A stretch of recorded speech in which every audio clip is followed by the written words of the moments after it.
Assalamualaikum warahmatullahi wabarakatuh.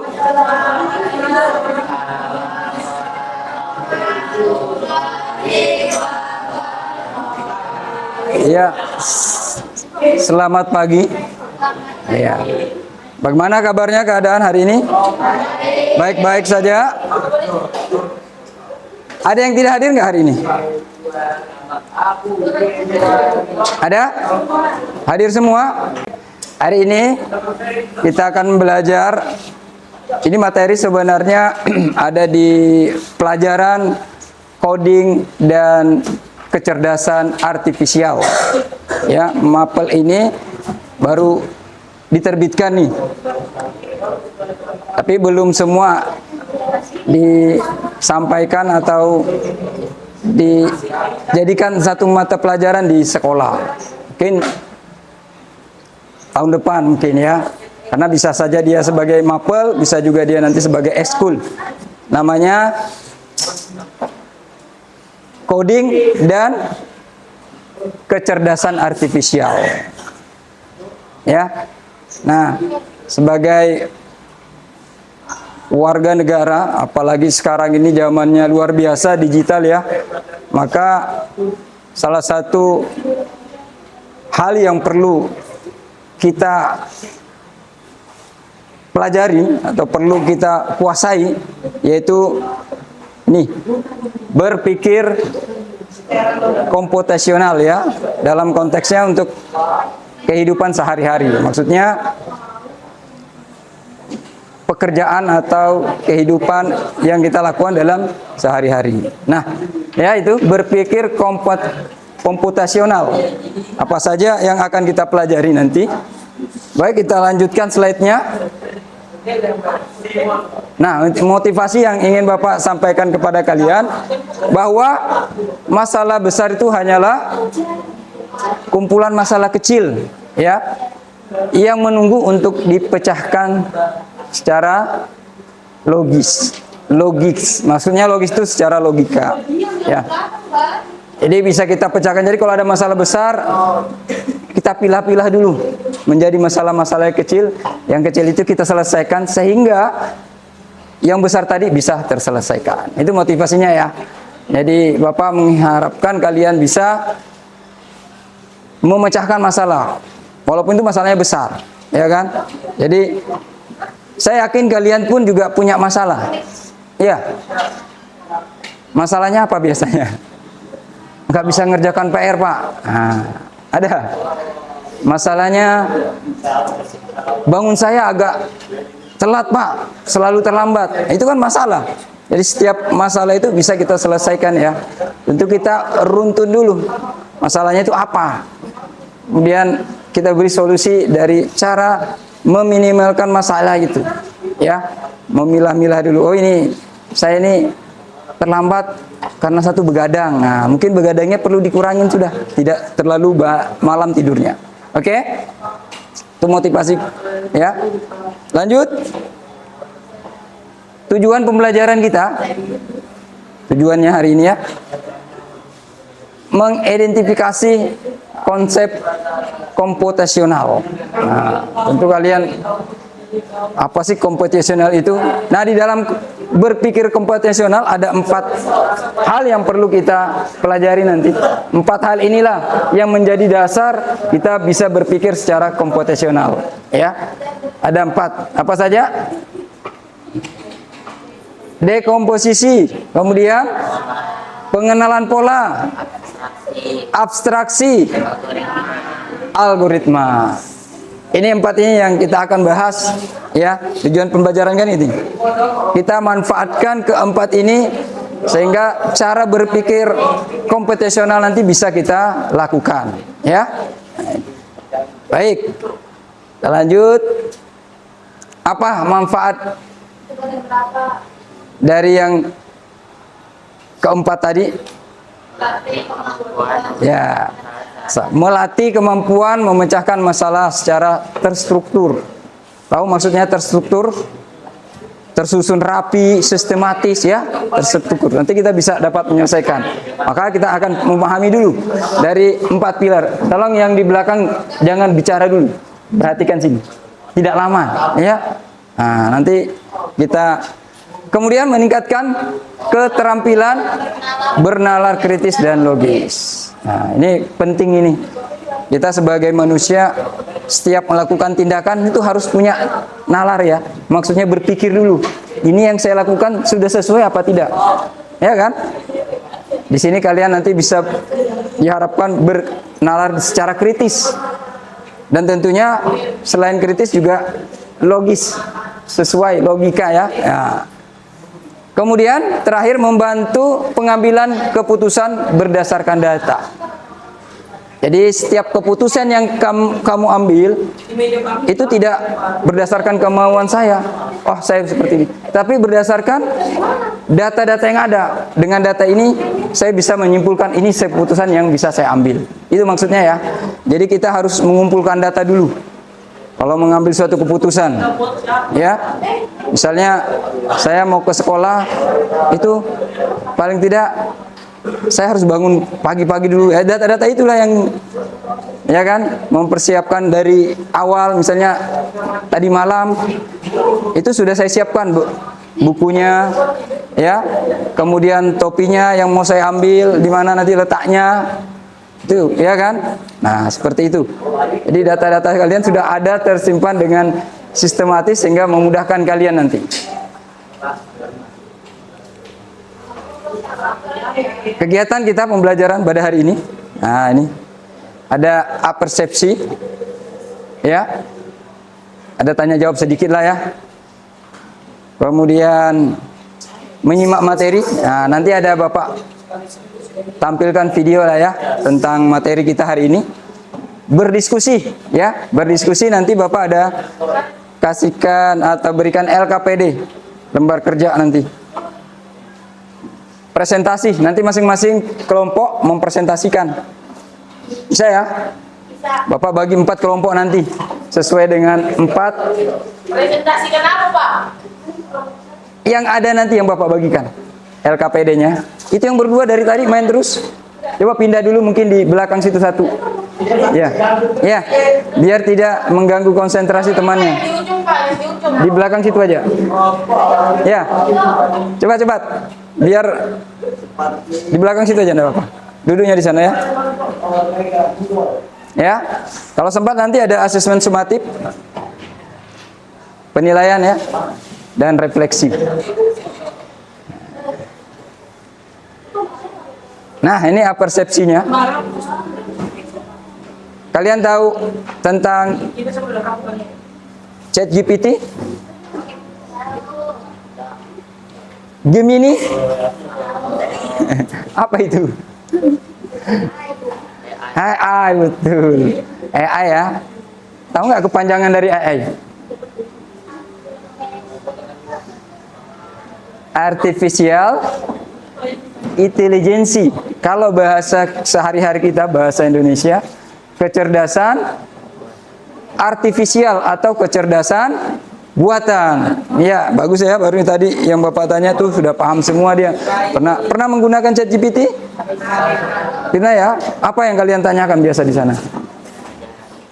Hah? Apa yang kalian tanyakan? Pernah? Selain ChatGPT? Ada kan? Kalau di aplikasi itu kalau tidak salah ada namanya Cici, pernah dengar? Cici ya. Asisten pribadi ya. Nah, itu salah satunya itu. Kecerdasan buatan. Biasanya apa yang kalian tanya itu selalu ada jawabannya, ya. Kok yang berdua ini lagi? Atau begini aja, keluar aja salah satu mungkin. Mau keluar atau di sana? Ayo, cepat. Hei. Ini lagi di syuting loh masalahnya. Ya, tolong dijaga dulu. Makanya Bapak minta kerja sama kalian. Ya, paham ya? Minta waktunya nggak terlalu lama kok. Oke? Nah, nanti kalau kalian berdua konsentrasi, temannya nggak. Bapak juga nggak konsentrasi karena memperhatikan kalian. Oke? Ya, itu ya. Atau bermain game sudah sering pasti. Apa game yang kalian sering mainkan? Apa? Roblox. Oh, formal. Ada lagi yang model terbaru? Kalau apa yang sudah lama itu mungkin tidak pernah dipakai lagi ya. FF ya, masih, masih ya. Nah itu salah satu permainan-permainan yang begitu itu terbuat dari coding ya. Nah makanya ada coding. Kalau coding, tahu coding? Coding? Coding. Ayo. Coding. Kok coding itu ingat-ingat dengan kode ya? Ya, sama nggak dengan kode? Ya itu aja kode. Oh berarti kode-kode gitu ya. Ya sebenarnya coding itu ilmu ya, ilmu atau kode untuk membuat suatu program. Jadi ada ilmunya. Ya, kode-kode itulah yang kita gunakan, coding itu yang digunakan untuk membuat contoh seperti ChatGPT. Itu kan ada programnya ya. Ada programnya ya dari coding tadi. Nah, itu ada ilmunya, ilmu membuat coding ya, sehingga dari hasil itu terbentuklah nanti ChatGPT, Gemini dan sebagainya. Oke? Lanjut. Nah, coba kita mari berpikir sedikit sini. Coba yang di belakang dibaca, bisa dibaca? Ya, dibaca. Ya.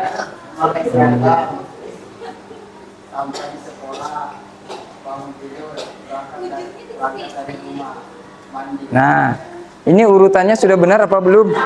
Salah ya? Nah, ya kan? Nah, ini. Ya, coba. Ya, bisa. Boleh, boleh coba. Pertama.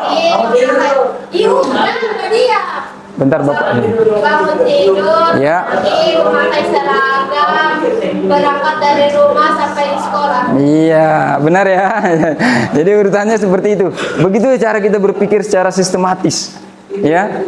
Kita apa tadi? Bangun tidur dulu, ya kan?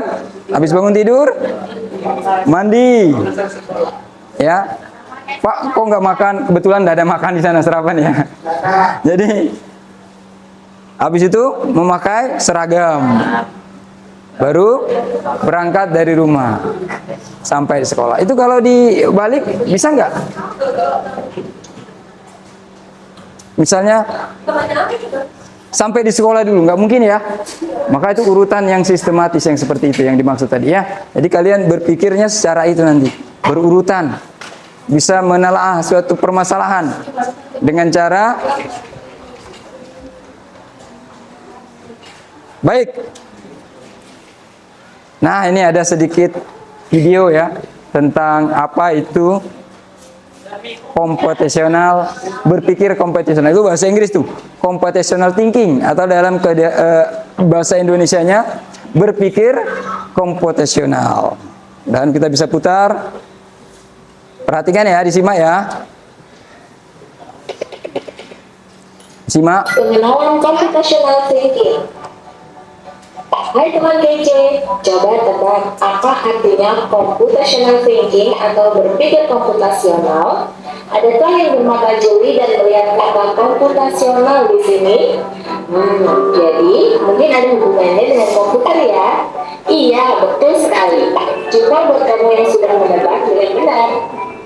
Berpikir komputasional adalah proses berpikir untuk menyelesaikan masalah dengan efektif dan efisien. Dalam ilmu komputer, proses berpikir ini dilakukan sebelum mulai menulis coding atau pemrograman. Jika sudah direncanakan dengan baik, maka coding yang ditulis akan sesuai dengan kebutuhan dan dapat diselesaikan dengan cepat dan tepat. Tapi ternyata berpikir komputasional juga bisa dilakukan tanpa komputer dan tanpa internet loh. Malah sebenarnya kita pun sudah menerapkannya dalam kehidupan sehari-hari, mulai dari menggosok gigi, mencatat penugasan pelajaran, hingga menyiapkan tas untuk sekolah besok. Wah, kalau kita sudah bisa menerapkannya setiap hari, berarti kita semua sudah mahir dong. Belum tentu. Contoh-contoh tadi kan menerapkan berpikir komputasional pada masalah yang sederhana. Masih banyak nih masalah yang lebih kompleks, seperti misalnya mengatur keuangan bulanan, apa yang harus dilakukan kalau kamu tersesat di tempat baru, hingga memilih jurusan dan karir.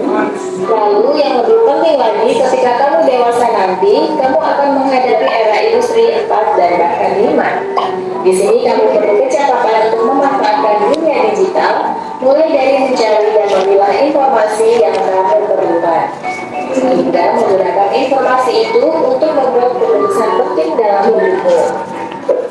Menghadapi masalah kompleks kehidupan di masa sekarang dan masa depan ini mirip seperti merencanakan coding yang sudah dibahas sebelumnya. Kuncinya adalah memahami masalah dengan tuntas dan mencari cara menyelesaikan yang efektif dan efisien. Nah, kalau begitu, bagaimana agar kita bisa berpikir komputasional? Sekarang kita bahas ya, 4 landasan dari berpikir komputasional. Yang pertama, dekomposisi. Dekomposisi artinya membagi masalah kompleks ke bagian yang lebih kecil agar mudah diselesaikan. Misalnya, kamu ditunjuk jadi beberapa panitia lomba 17-an. Maka, untuk memudahkan pelaksanaan, kamu bisa menunjuk panitia bagian acara, konsumsi, publikasi, keamanan, dan lainnya. Yang kedua, pengenalan pola. Artinya mencari kesamaan dan pola di antara bagian-bagian masalah kompleks yang sudah dipecah. Misalnya, kamu hendak melipat dan menyimpan jemuran di rumah, maka kamu perlu bisa mengenali jemuran milik ayah, ibu, kamu, adik, dan milik bersama seperti spray, handuk, dan lainnya. Ini karena jemuran-jemuran itu perlu disimpan di tempat yang berbeda. Yang ketiga, abstraksi. Artinya fokus pada informasi yang penting saja, mengabaikan detail yang tidak diperlukan. Misalnya, kamu hendak menceritakan pengalamanmu berwisata ke luar kota. Tentunya kamu mengalami banyak hal dari mulai berangkat di bus, berfoto bersama, makan di restoran, menginap di hotel, hingga perjalanan pulang.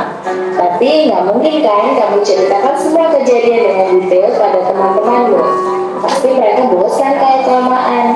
Jadi, kamu harus menyaring beberapa kejadian yang menarik saja untuk diceritakan pada teman. Yang terakhir, algoritma. Artinya membuat langkah-langkah penyelesaian atau membuat aturan yang diikuti untuk menyelesaikan masalah. Misalnya, kamu diberi daftar belanja di supermarket oleh ibu. Ada minyak goreng, telur, roti, sayur, dan kopi. Lalu kamu harus buru-buru karena ibu sudah mau memasak dengan minyak goreng itu. Nah, kalau seperti ini, satu cara yang efisien misalnya mulai dengan mengambil barang yang paling dekat dari pintu masuk hingga terakhir yang paling dekat dengan kasir. Nah, itu dia 4 landasan berpikir komputasional yang perlu diterapkan untuk memecahkan masalah yang kompleks. Lalu berikutnya, apakah ada cara untuk mengasah kemampuan berpikir komputasional? Tentu ada. Selain bisa coba kamu terapkan ke masalah sehari-harimu, kamu bisa juga latihan soal untuk mengasahnya. Misalnya, gurumu akan memberikan soal-soal computational thinking di mata pelajaran matematika, bahasa Indonesia, dan IPAS dalam kurikulum mereka. Selain itu, kamu bisa ikut tantangan bebas Indonesia juga. Yuk coba simak satu contoh soal computational thinking. Dalam bis studi wisata, ada 3 kelompok anak yang akan diantarkan ke 3 tujuan berbeda.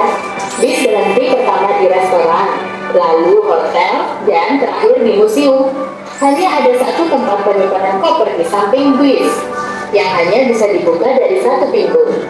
Sopir bis ingin mengatur koper-koper penumpang hingga mudah dikeluarkan. Lalu supir bis menentukan urutan memasukkan koper-koper itu ke dalam tempat penyimpanan.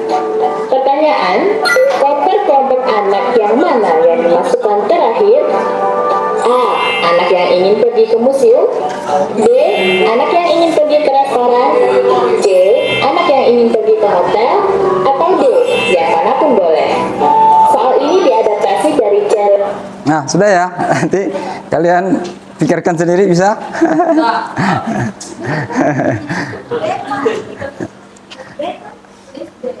Koper kelompok anak yang mana yang dimasukkan terakhir? Ya. Yang terakhir. Yang manapun boleh, D.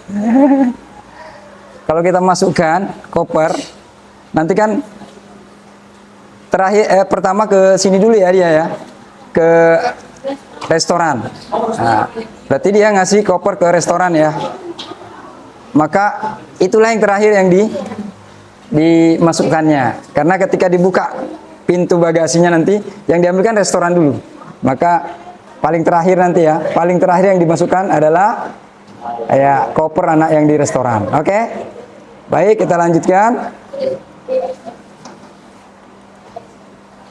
Ini sudah ya tadi ya. Nah, ini yang dimaksud dengan berpikir komputasional. Nah, jadi cara kita berpikir dalam memecahkan suatu masalah ya dengan langkah-langkah apa yang logis dan sistematis ya. Nah, contohnya seperti Pak, komputasional itu sama dengan komputer Pak, iya kan? Makna katanya itu mau sama, seolah-olah kita diarahkan ke sana ya, tapi berpikirnya secara logika. Iya benar, logika dan sistematis ya. Sistematis itu berurutan, urut, lengkap itu ya. Baik, ada 4 tadi ya, 4 yang menjadi perhatian kita untuk berpikir komputasional ini. Nah, ini 4 pilar itu tadi: dekomposisi, pengenalan pola, abstraksi, dan algoritma. Ini yang akan kita bahas secara mendalam lagi. Apa itu yang dimaksud dengan dekomposisi? Nah, ini dekomposisi itu memecah masalah yang besar menjadi masalah-masalah kecil ya. Nah, ini saya lihat ya, kemampuan memecah masalah besar menjadi bagian yang lebih kecil, sehingga apa? Sehingga mudah kita kelola. Kalau masalah besar kan susah, jadi kita pilah-pilah dulu menjadi kecil. Contohnya seperti apa? Ini contohnya, membuat kue ulang tahun. Wah, itu kan repot, besar ya ulang tahun itu. Jadi kita pilah-pilah dulu nih, kita buat dulu kecil-kecilnya ya.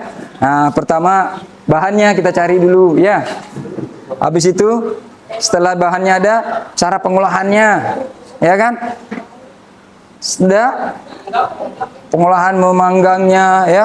Setelah dipanggang sudah selesai, dihiasi lagi. Nah, sehingga lebih mudah dikerjakan. Jadi bertahap dari yang besar menjadi yang kecil. Apalagi yang kedua, ketika ujian nasional misalnya ya, itu kan masalah besar itu. Repot nih ujian nih ya. Maka belajar dulu, belajar mulai dari yang, kalau ujian nasional tuh banyak tuh yang dipelajari ya. Berarti materi dari kelas 7 sampai kelas 9 biasanya. Maka kita kecilkan masalah itu, kita pelajari dulu. Misalnya saja pelajaran yang kelas 7 yang akan biasa menjadi bahan pertimbangan, itu yang kita pelajari ya. Kita memudahkan ketika kita menyelesaikan suatu masalah yang besar ya. Belajar yang banyak, jadi kita dengan cara belajar yang kecil-kecil dulu, dari bab 1, setelah itu bab 2 dan seterusnya. Itu ya. Jadi memecah masalah besar, dekomposisi. Kemudian yang kedua, pengenalan pola. Mencari kesamaan ya. Nah, ya. Mencari trennya seperti apa sih? Nah, itu ya. Atau kesamaan dari pola itu kelihatan nanti. Oh, misalnya hari ini atau misalnya hari tertentu itu macet, misalnya hari Senin sama hari Jumat. Nah, itu pasti ramai itu di jalan ya. Itu kan tren jadi ya. Itu bisa kita mengenal polanya. Supaya apa kita tahu polanya? Supaya kita bisa melakukan sesuatu sehingga tidak, polanya hari ini misalnya tadi macet. Oke, kita perlu mengatur supaya kita tidak mengalami kemacetan ya. Misalnya lebih cepat berangkatnya. Nah, itu bisa dilihat dari situ ya. Nah, ini contohnya ini ya, jalan selalu macet misalnya ya. Kemudian yang kedua ya, pengenalan pola. Ini sudah. Abstraksi. Fokus pada yang penting. Nah, fokus pada yang penting. Contohnya menyederhanakan ya informasi ya. Kita yang penting-penting saja. Sedangkan yang lain yang tidak penting kita hilangkan atau kita abaikan. Contoh ketika kalian ini membuat denah rumah. Membuat denah rumah ya. Maka perlu dibuat aja itu denahnya, nggak perlu lagi kalian warnanya ya. Misalnya letak sepeda motor di sini. Yang penting denahnya aja, ya, denahnya aja. Kemudian algoritma. Nah, ini algoritma. Terakhir ini ya. Kemampuan untuk menyusun langkah-langkah yang sistematis dan terstruktur untuk memecahkan suatu permasalahan. Jadi ada langkah-langkahnya. Ya, langkah-langkahnya tentu berurutan. Seperti tadi ya, itu caranya. Jadi menyusun langkah-langkahnya. Apa yang harus kita lakukan yang pertama, kemudian yang kedua, yang ketiga, ya. Sama ketika kalian misalnya membuat teh atau misalnya membuat kopi ya. Pertama apa yang dilakukan? Ada langkah-langkah urutannya ya. Itu yang dimaksud dengan algoritma. Baik. Untuk lebih paham, Bapak akan bagikan LKPD-nya ya, sehingga kalian bisa mengerjakannya. Nah, nih, selamat mengerjakan. Silakan. Ini kelompok 1 ya. Kemudian bisa sama berbarengan aja boleh. Kelompok 2 bisa ya. Kelompok 2 bisa berame-rame. Kemudian kelompok 3. Ini kelompok. Nah, ini kelompok 4 nih. Ini kelompok 3. Nah, bisa ya? Coba dibaca nih ya. Ya, dipelajari, dibaca. Dijawab aja di situ. Silakan dibaca sambil Bapak. Ya, bisa. Bisa saling ya. Dipahami dulu pertanyaan dari LKS itu, ya. Nah, coba apa tugasnya itu? Nah, di sini bisa melihat polanya, pola makanan. Nah, lihat makanannya. Ini namanya makanan ya. Bagaimana pola makanannya? Nah, apa yang kalau dilihat polanya kan harinya yang paling sering laku itu, gitu loh makanannya. Nah, polanya. Bisa ditulis sini. Ya, ya kan, yang paling sering laku misalnya tiap hari apa gitu bisa dicatat sini ya. Pola minumannya lihat hari yang minuman. Pola harga gimana harganya? Ada nggak, tetap nggak harganya? Ya gitu ya.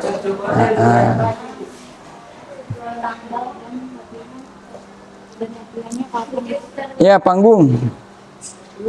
Ini kan instruksinya kalian tugasnya apa? Persiapan acara pentas seni ceritanya kan, besar itu acaranya. Sehingga kalian dekomposisi, memilah-milah atau memecah menjadi berbagiannya, jadi hingga jadi 4 ya. Nah, panggung properti apa saja yang kalian lakukan oleh panggung properti? Misalnya menentukan lokasinya. Nah, tulis ya kan, bawa beri contoh itu ya, menentukan lokasinya di mana ya kan. Apalagi mendesain, betul, mendekorasinya ya. Nah, yang kedua itu bisa tulis.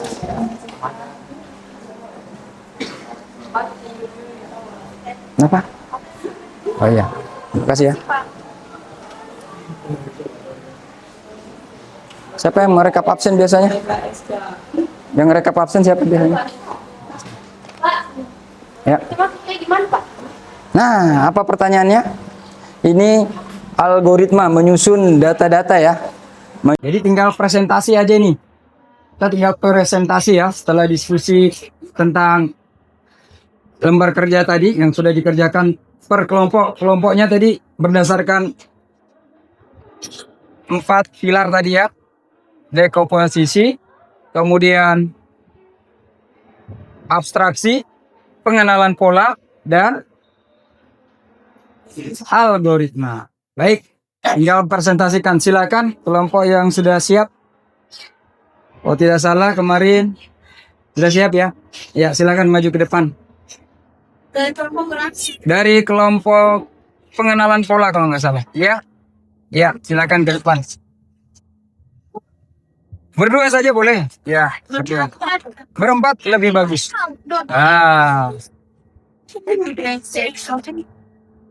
Ini kelompok pengenalan pola. Ya, silakan hasil dari diskusinya tentang lembar kerja yang sudah dikerjakan. Silau, ntar Bapak tutup dulu ya. Oke, silakan. Langsung aja dibaca. Ya, ya. Ya.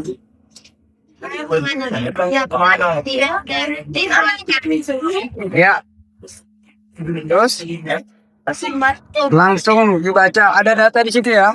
Data apa saja?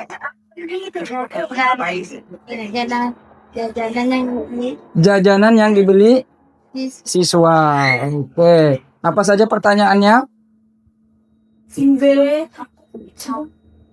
Ini. Nah, apa? Coba baca. Cari pola. Data diatur oleh pertemuan kalian. Nah, cari polanya ya. Baik. Pola makanan. Apa di situ jawabannya? Sana pelaku di hari Senin, Selasa, Kamis, dan Jumat. Di hari Rabu, di hari Rabu dan Kamis. Pola minuman langsung hari Senin, Selasa, Rabu, dan Jumat. Pola harga 10.000, 5.000, sama tidak ada bangsa. Sudah? Baik. Umpan baliknya atau refleksinya. Pertanyaannya apa? Bagaimana Pola yang kalian temukan bisa membantu pemingkatan menunjukkan apakah hubungan antara diberi satu. Nah, itu ya. Bagaimana? Ada ya. Ada pola tertentu ya. Seperti itu. Jadi dengan adanya pola itu, si ibu kantin bisa memprediksikan, bisa mengatur. Ini loh yang paling laku hari ini, maka ini yang saya agak siapkan lebih banyak. Ya kan? Apalagi umpan baliknya? Yang kedua ada? Nah, menurut kalian?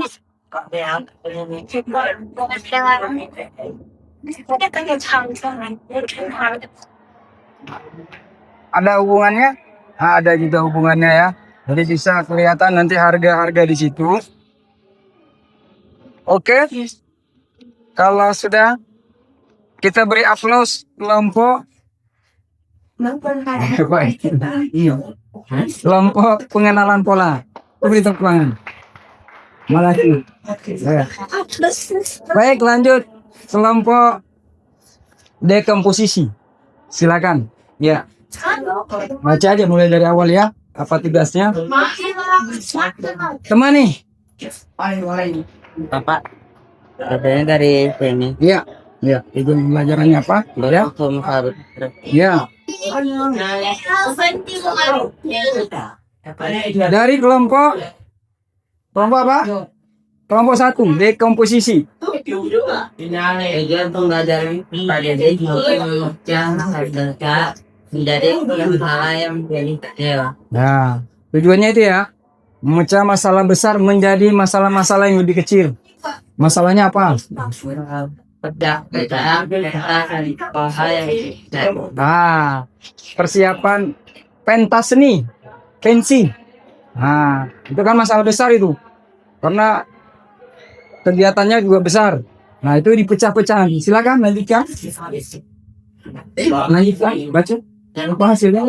Sebagai tim, tugas kalian adalah memecah masalah persiapan acara pentas seni sekolah menjadi tugas-tugas yang lebih kecil.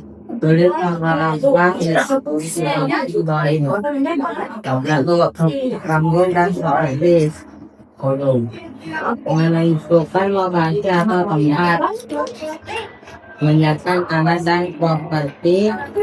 Mendesain atau mendesain rambut.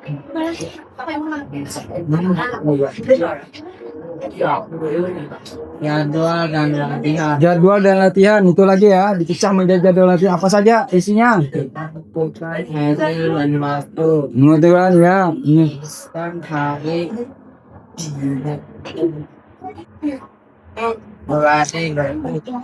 ya. Menentukan tempat latihan. Ya. Apalagi Aplikasi dan promosi. aplikasi dan promosi ya. Nah, apa saja? Membagikan fakta, memorial untuk setiap kita. Ya, ada lagi? Begitu juga makanan. Nah, logistik persiapan apa saja? Mereka seperti peran Ya, memanen dan menggantikan seperti ya. tidak mengaudit.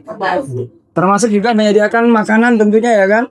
Makanan dan minumannya pada peserta nanti. Oke. Nah, umpan baliknya atau pertanyaan refleksi. Menurut Pak kalian mengapa memasukkan masalah mudah dijaga modal penting agar ia bagian mudah dikerjakan Apa? agar tiap bagian lebih mudah Ya. dikerjakan dan Iya, benar ya. Jadi salah satu yang perlu diperhatikan ketika ada masalah besar, kita pecah-pecah menjadi masalah yang lebih kecil, yang lebih mudah dikerjakan. Ya. Apakah ada tugas lain yang bisa ditambahkan di dalam daftar itu? So. Misalnya saja, kan tadi belum ada ya. Misalnya menganggarkan biayanya, menyusun berapa saja biaya yang perlu diperlukan dalam kegiatan tersebut. Nah itu perlu ya. Nah itu sedikit umpan baliknya bahwa masih ada hal yang perlu kita perhitungkan, yang perlu kita perhatikan di situ. Yang satu adalah mengenai pembiayaannya seperti apa. Oke? Ya. Ya, demikian ya dari kelompok dekomposisi tadi ya, dari masalah besar tadi. Contoh tadi pentas seni. Itu masalah besar ya. Kemudian dipecah beberapa kegiatan, misalnya tadi memperhatikan panggung dan profesinya seperti apa, kemudian jadwal dan latihan, ya, kemudian mengenai publikasinya seperti apa, dan terakhir logistik dan keamanannya, ya masing-masing tadi sudah ada penjelasannya, ya. Oke, panggung tadi sudah menentukan lokasinya ya.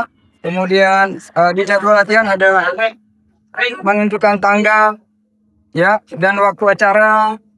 Kemudian membuat poster ya. Baik, terima kasih. Beri tepuk tangan untuk kelompok dekomposisi.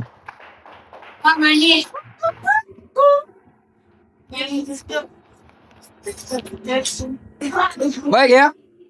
Untuk kelompok lain mungkin nanti saja menyusul aja ya. Karena waktu kita terbatas ya. Kita sudah lanjutkan. Nah, dari kegiatan tadi dari awal sampai akhir kita bisa dapat kesimpulan nih. Ya, ada kesimpulan yang ingin kita ambil dari kegiatan ini. Apa kesimpulannya? Bahwa iya. Ya, menyelesaikan masalah secara logis.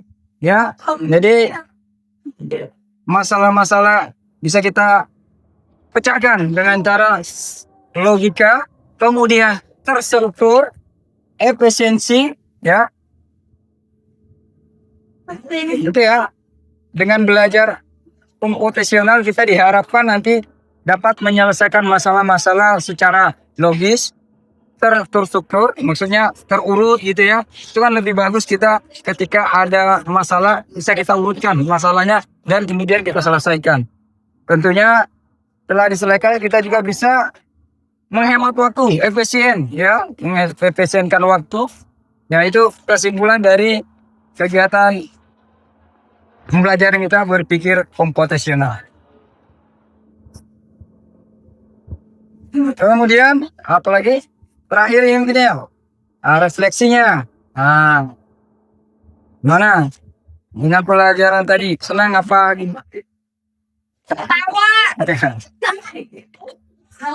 Ya, senang ya, senang dengan ketawa.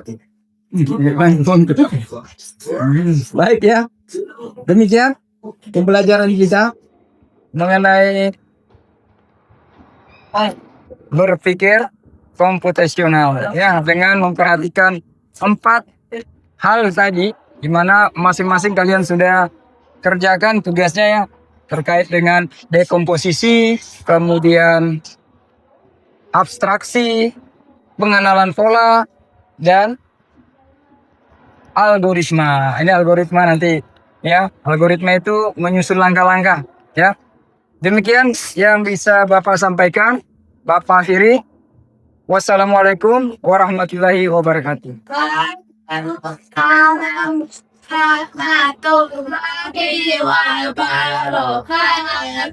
Terima kasih. Terima kasih.